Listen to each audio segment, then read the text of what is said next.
Broadcasting from the business capital of the world, this is the Podcast Business News Network. And welcome back, everybody. I'm gratified in knowing that many of us are more conscious about our wellness. We're kind of gravitating to a more holistic approach in feeling better, getting better, staying away from some meds. Part of that is yoga.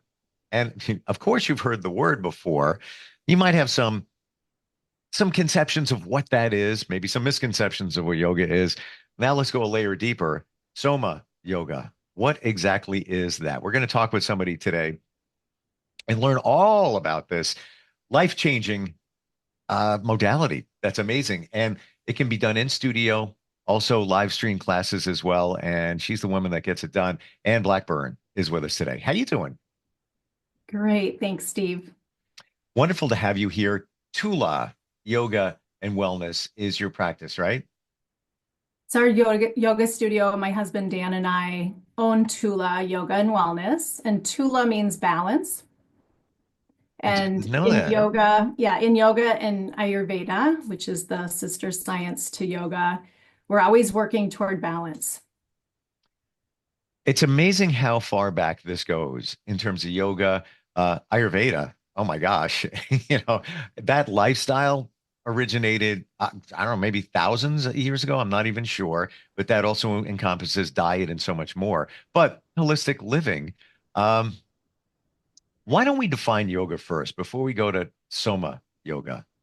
Because I think a lot of people think it's people crouching down, doing certain poses. And if they're not athletic or flexible, they just shy away. I can't do that. That's not for me. Um, but it's not about the physical aspect. It's also about the mental aspect too, right? Right. Yeah, so there's so many different forms of yoga, and yoga is thousands of years old. It comes from India, and it has come to the US through various yogis, and they brought the practices here to share.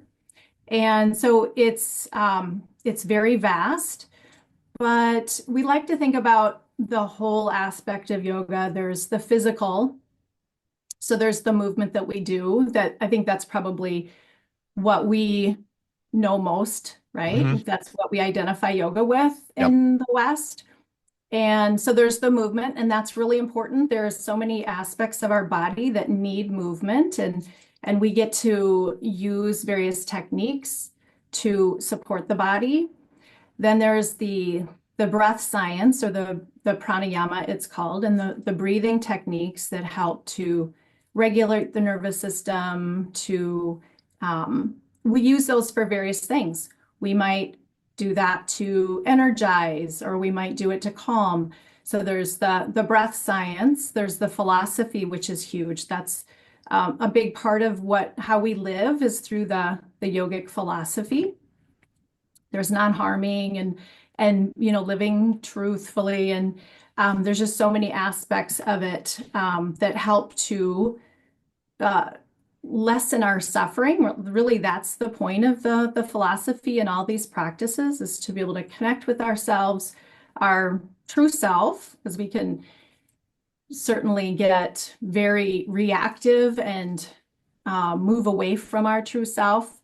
And so it's really about connecting to ourself, being able to calm the mind, calm the nervous system, to be able to access different aspects of us that we don't get to if we're in that, reactive fight or flight, we call it, survival mode, which most people are in. And so it's easy to react and get into survival mode. So these are the techniques that help us come back to regulation and non-reactivity in connecting to we call it our wisdom self, because we have so much power within us that we get to tap into.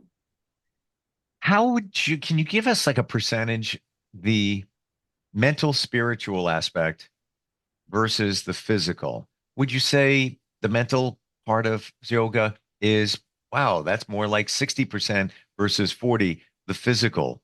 What do you think it would be? I think it depends on, everybody comes to yoga for different reasons. And Okay. So somebody might come to it, most people come to it through the physical aspect, and then they realize, wow, I actually can connect more with, I have all these other benefits that I wouldn't expect. And so then people get into more of the spiritual side of it. But it all works together. And so in the East, it's probably more of the mindfulness spiritual aspect. In the West, we probably have more of the physical. So I like to teach and practice a very balanced approach. Love it. I have a friend who saw him last night. Yoga changed his life. 6 years ago, he went for a routine medical exam. At that moment, they identified a heart issue.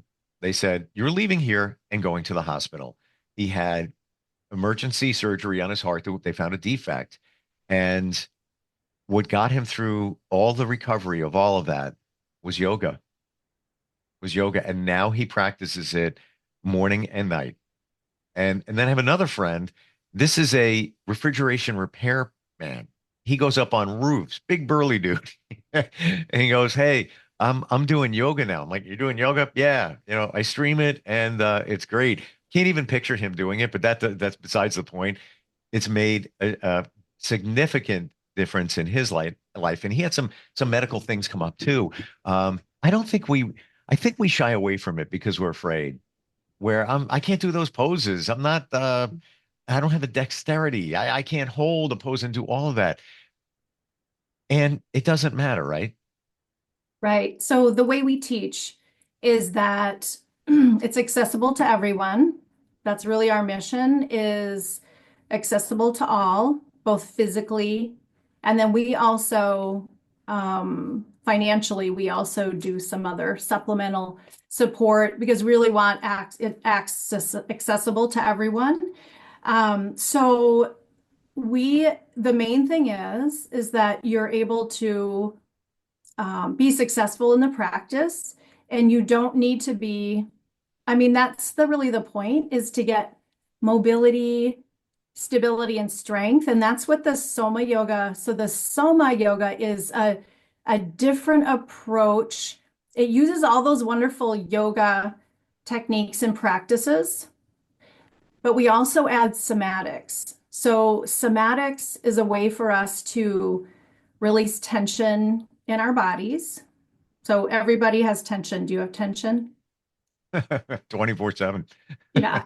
So what would it be like to be able to release the tension in your body and then be able to then go into whatever, whether you're going to sit at your desk or go into cycling or a yoga practice, and then to be able to go in with both more awareness, but also because the somatic movements also give us connection and awareness to the muscles. It's called neuromuscular re-education. So we're releasing tension, awakening the muscles, and then when we go into our movement practice, then we get to have that awareness and more strength. Because if a muscle is tight, it's really not strong, right? So where is there, when you flex a muscle, when you engage a muscle, that's the strength of it, right? But if it's already engaged, where is there to go from there? Right? So we're releasing. So do you want to have a felt sense of what that's like? Yes. Okay. What do I do? Okay. Do you carry tension in your shoulders? All the time. Okay. So let's take a moment here to first we could do a little movement. So do some rounding of your spine forward and back. It's kind of getting moving in your body, right? And by doing that, you can also get a sense of, oh, I guess I have some freedom here, or oh, there's a little tightness there. So that tightness is a tighter muscle, right? And so when we do the somatics, we want to engage the muscle so that we can teach it how to release. So we're going to take the top of the shoulders and then bring them up toward your ears. Okay, that engages the muscles. And now slowly release them.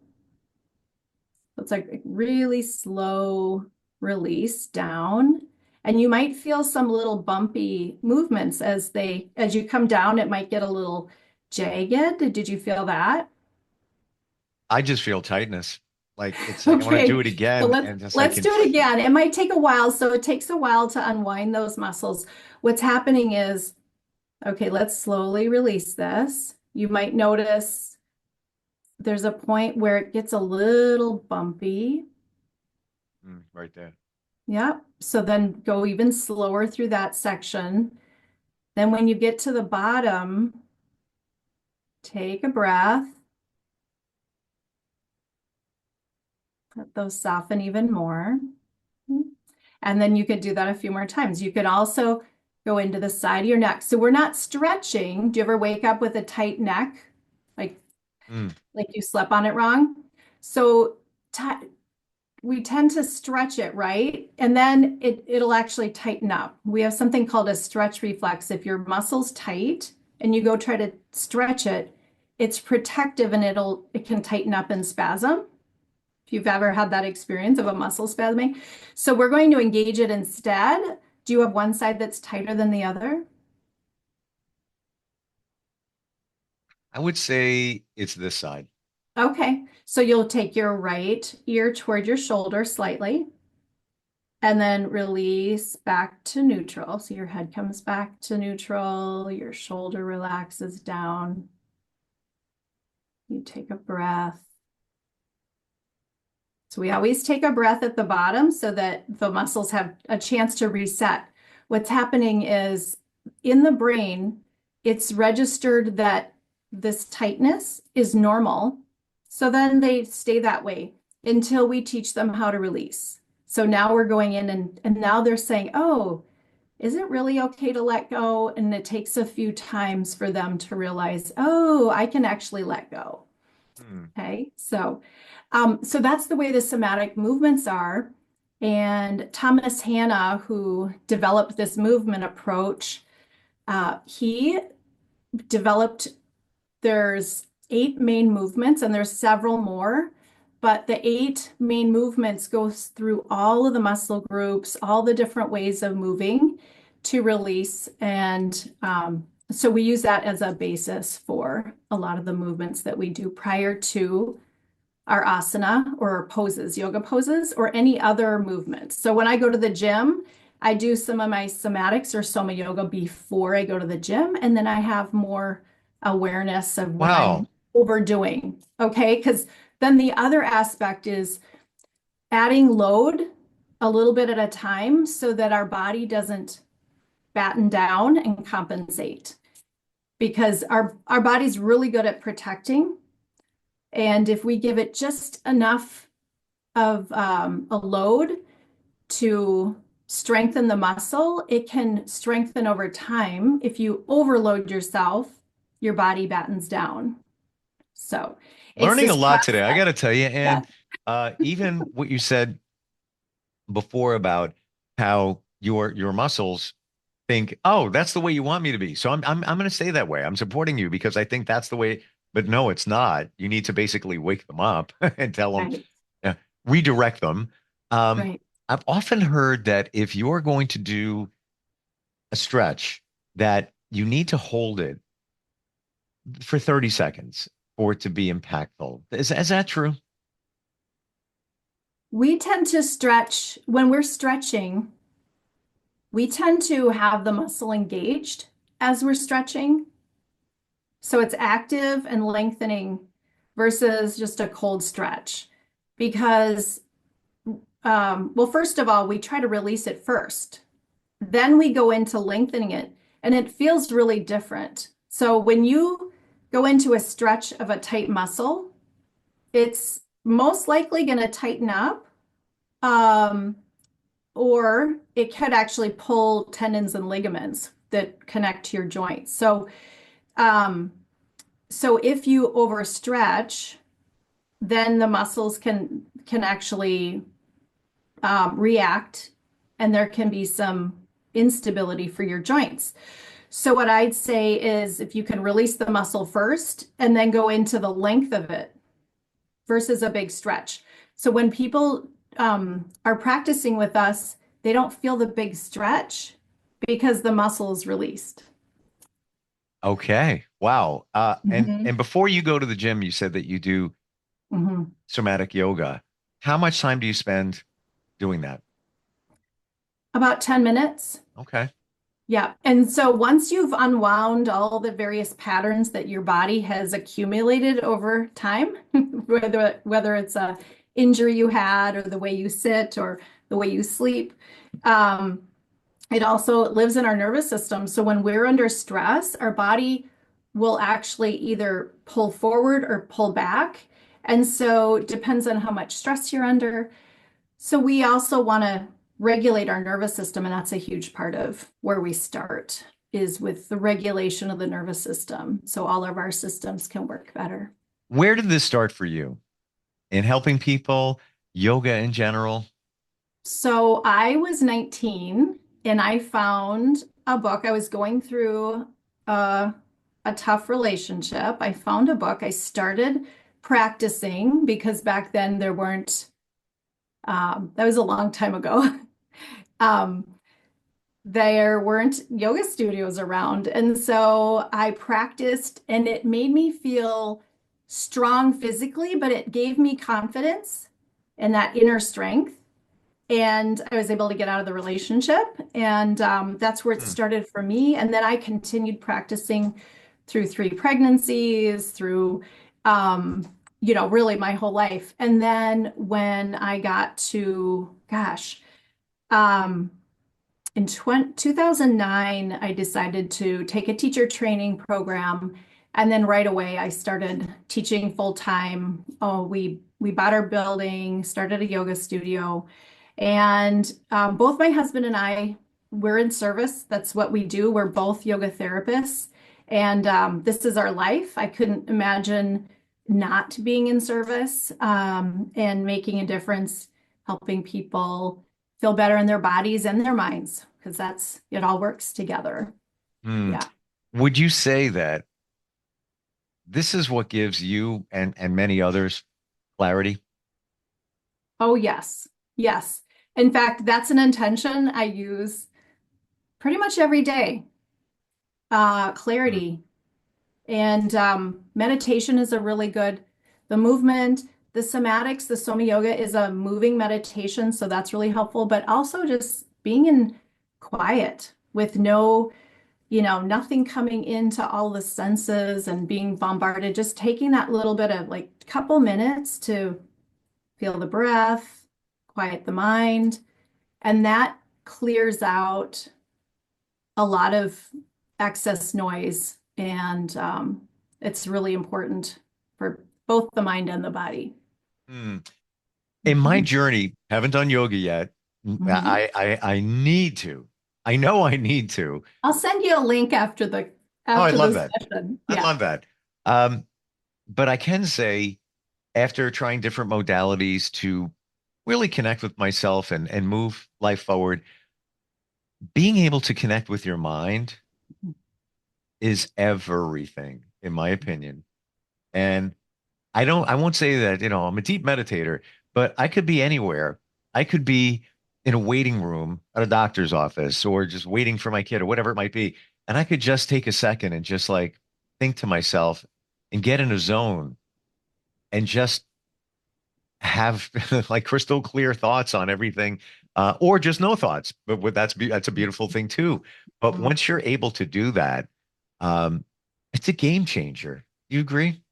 Oh, yeah. And it doesn't take much. Doesn't take So much. the more you do it, the Yeah. quicker it is to reframe.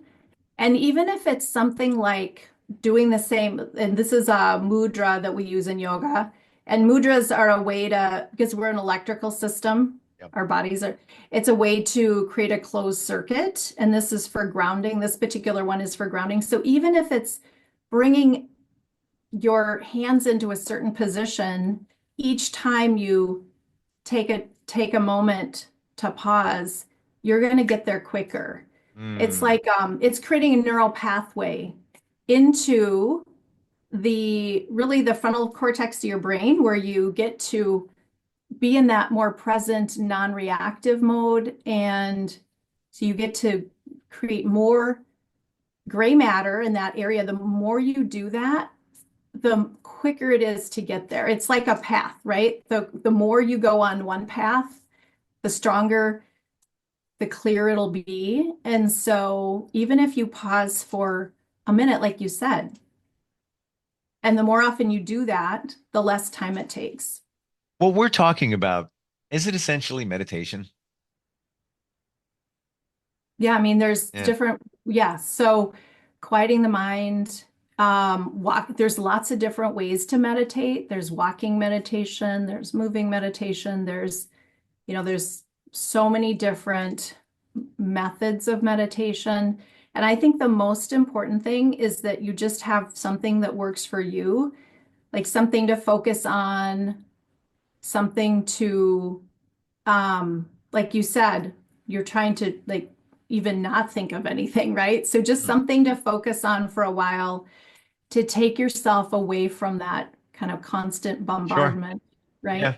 It's it, And it it's simple. It's simple. It's not always easy, but it's a simple thing. And we try to bring in really simple things for people to do um, little and often, little and often. So you don't have to spend 20 minutes. You can spend 2 minutes here, 2 minutes there, and it makes such a difference. it's funny. If I have to take a train somewhere, a plane or whatever, others say, "Oh, you got to sit in there for a couple hours." I'm like, "Oh, this is great. Yeah, Oh, thank you. oh, wonderful." And of course, I might go on my phone, maybe watch a movie, listen to music, my favorite. But it's also that quiet time. And I spoke with somebody who teaches meditation, has been in the mountains with monks before, and I Mhm. said to him, "How long does it take you to get into?" Before I could even finish that sentence, he goes, "3 seconds." Mhm. I'm like, really deep in? Yeah, sometimes Mhm. four. Mhm. Okay. Because just like you said, you practice it, you get used to it, but Mhm. it gives so much back to your life. Again, quieting all the craziness, but also I need to come up with an answer. I need a decision. Just getting that clarity. Amazing. And how does somebody connect with you if they have questions about Soma Yoga, or maybe they want to do an online class, or if they're in the St. Paul area? How do they find you? My email is Ann, at Tula, which is Tula, yogawellness.com. And then I can always direct to the website or our website is tulayogawellness.com. So that's another way. But to get to me directly, you can email me at ann@tulayogawellness.com. Beautiful. Once again, Tula means Balance. balance. Mhm. That's etched in my brain. Mhm. Super cool. Wonderful talking with you. So much info. You've inspired me, and I'm sure many others. Definitely got to start yoga. There's no reason why you can't, you shouldn't. We can all do it in different phases, whatever works for you. Mhm. Thank you Mhm. so much for being here today. Appreciate it. Thank you, Steve. It was great talking with you. Same. We'll be right back.